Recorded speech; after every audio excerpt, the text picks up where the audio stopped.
Aktı gözüm yaşı ana ne feyda. Aktı gözüm yaşı ana ne feyda. Senden sonra kimse yaşını silmedi.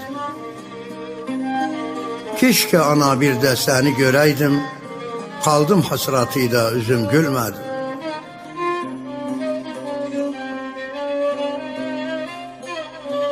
Sen gideli ana büküldü belim.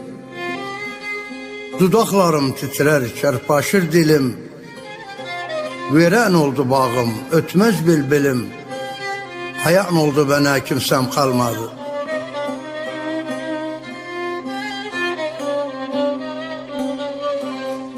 Gece yatmaz idi, beşik belerdi. Bir eli de garbıl, höllü gösterdi.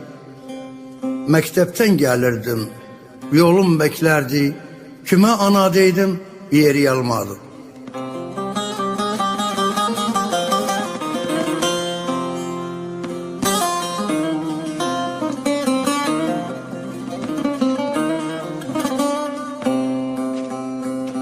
Konuşurdu anam, sorurdu benden.